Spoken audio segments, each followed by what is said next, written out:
everyone, welcome to my channel.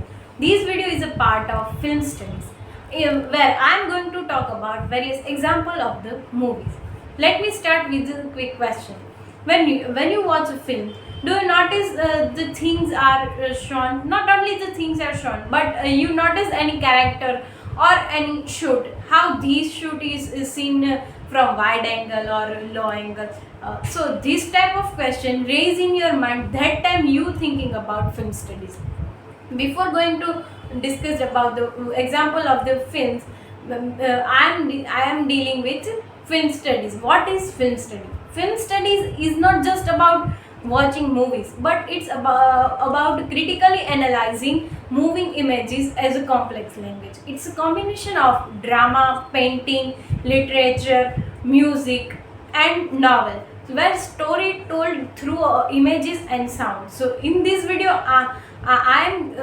in this video my focus on two key elements of the film study. One is ideological representation and cultural subtext, and the other one is mise-en-scene. Before diving deep of the example of the movie, let me share what is ideological representation. It refers to how power belief system and social structure are visually and narratively expressed in the films. Sometimes it shows directly or sometimes it's an indirect way. For instance, does a film show women in position of power? Does it critique class inequalities?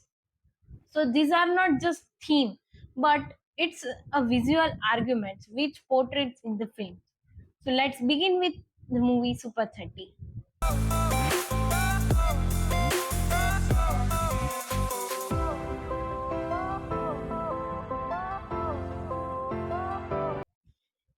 It tells a story about Anand Kumar, who trains unprivileged students to crack the IIT entrance exam. So the ideology here is anti-elastic critique, caste barriers, and fights for right to education.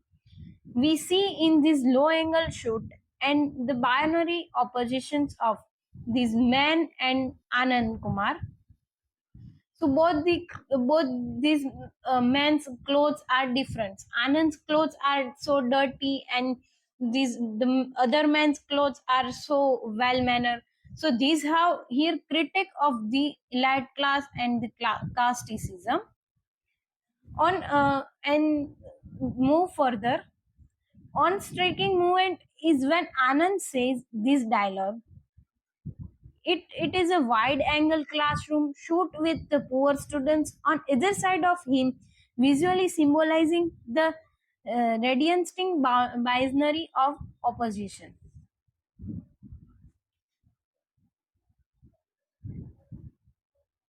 आज राजा का बेटा राजा नहीं बनेगा, राजा वही बनेगा जो हकदार होगा. So this frame does more than show a man giving a speech, but it shows an entire social order being challenged visually.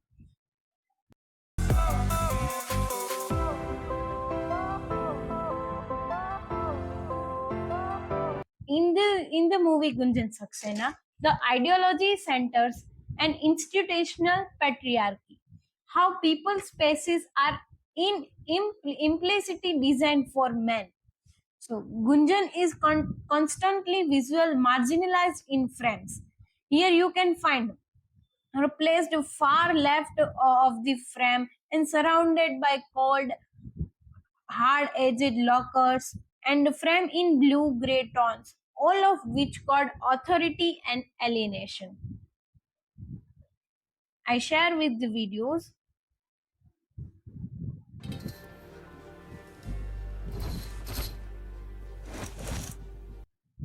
So you can find easily these visual choices are not accidental, but they tell us that this is not a neutral space. This is it's a space where she don't belongs yet.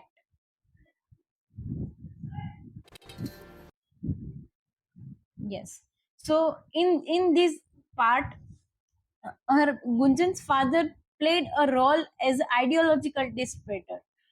So he says plane लड़का उड़ाए या लड़की दोनों को pilot ही बोलते this time. So let me share in this video Yes. देखो plane लड़का हो रहा है या लड़की, दोनों को पायलट ही बोलते हैं. So yes, in this video, he is shown in warm lighting, in balanced frames, or often sharing the screen equally with Gunjan. So these contrasts in framing, warm, symmetrical, balanced, and oppose the cold, eliting shot of this academy. Yes, the another one is mise-en-scene. What is mise-en-scene? Mise-en-scene is a French literary term, means putting on stand. In films, it refers to everything that appears in the frame, from lighting, color, and costume to set design, body language, and framing. So it's the director's way to it is director's way of storytelling without dialogue. Let us discuss with the example of Super 30. So you can find easily this binary visual coding in how scenes are framed. Elite institutions are clean, glassy, well lit, and the Anand's classroom is chaotic, earthy, and warm. So one powerful technique is used of lateral tracking shots and shallow depth of field, which pulls us into an emotional core of unprivileged classroom. So we feel the difference even before we understand it intellectually. So yes, here in this movie, Gunjan Saxena, mise-en-scene makes a loud statements. This space is not a general neutral. So you can see in this picture, from military bunkers to locker rooms, the space are framed with rigid lines, metallic tones, and the sense of emotional coldness. So Gunjan is often visually othered. She stands out in a group frames or in mad smell in towering architectural composition. So these how camera shows seeing. So in this picture, camera shows us she is breaking into a world that was never meant of her. So it's a low angle shot which is taken from the lower side of the areas. It gives us the message like she's break the old boundaries and going to the sky. I think in between this video, there is one question raising in your mind: why framing are matter in the movie? So, for instance, both the movies, Super 30 and Gunjan Saxena, stories are of resistance, but they are not just told through the characters say, but they told through where the character are stand in the frame.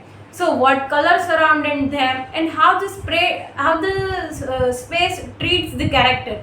So in short, framing are most important tool in the movies. At the end of this video, I would like to say every shot is a choice and every frame is a message. So next time you going to watch a movie, don't follow just plot, just read a frame and cinematography as well.